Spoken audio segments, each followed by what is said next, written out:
Beaucoup de gens demandent quelle est la différence entre le MMS et le dioxyde de chlore. Le MMS est le nom donné par Jim Humble à la solution que nous allons maintenant fabriquer. C'est-à-dire que nous avons ici du chlorite de sodium à 25% et nous en prenons quelques gouttes. Dans ce cas, la dose standard serait de 3 gouttes. 2, 3.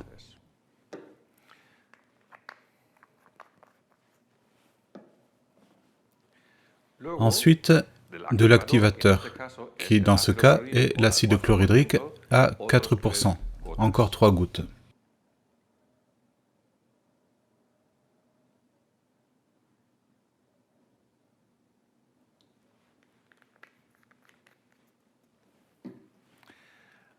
Auparavant, on utilisait de l'acide citrique, mais on ne l'utilise plus, car l'acide citrique à 50% est franchement trop fort.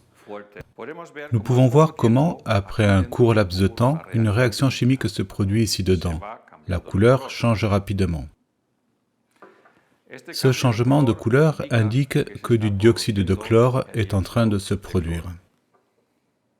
Si cela ne devient pas jaune, c'est qu'il ne s'agit pas de chlorite de sodium, car de nombreuses personnes l'ont également confondu avec de l'eau de Javel, et ce n'est pas la même chose. Donc si nous avons du chlorite de sodium, NaClO2, et que nous le mélangeons avec l'acide, ces gouttes nous confirment simplement ce que c'est. Mais il ne faut jamais le boire comme ça.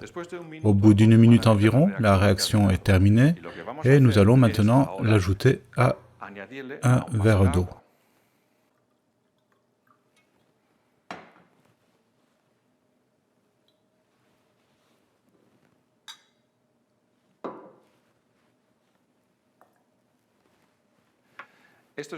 Ceci serait la dose standard que les gens respectent. Pour des raisons légales, je ne peux pas recommander l'utilisation de la substance. Toutefois, ces vidéos ont pour but de permettre aux personnes qui le font de prendre toutes les précautions nécessaires pour éviter tout risque.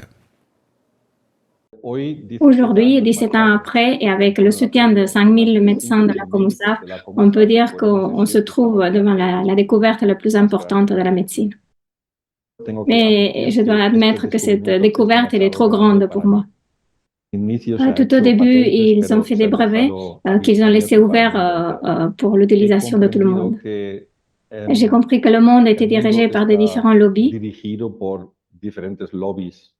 Et la seule chose qu'ils ne peuvent pas empêcher, c'est quand tu donnes quelque chose gratuitement.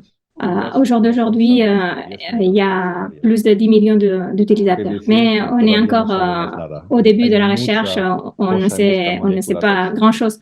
Le dioxyde de chlore, c'est une des molécules les plus simples qu'il y a. C'est un atome de chlore et 2 d'oxygène.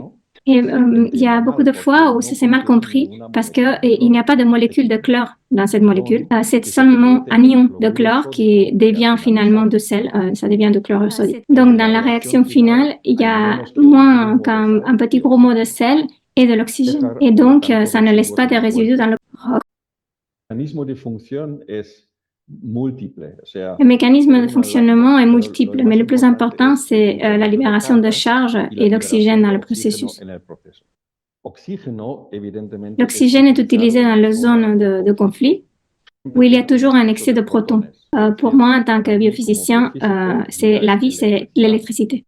On a des billions de cellules, mais toutes ces cellules communiquent entre elles, et cette communication est électrique. Quand on se demande qu'est-ce qu'est la maladie, il faut comprendre que le dénominateur commun le plus petit, c'est le manque d'énergie.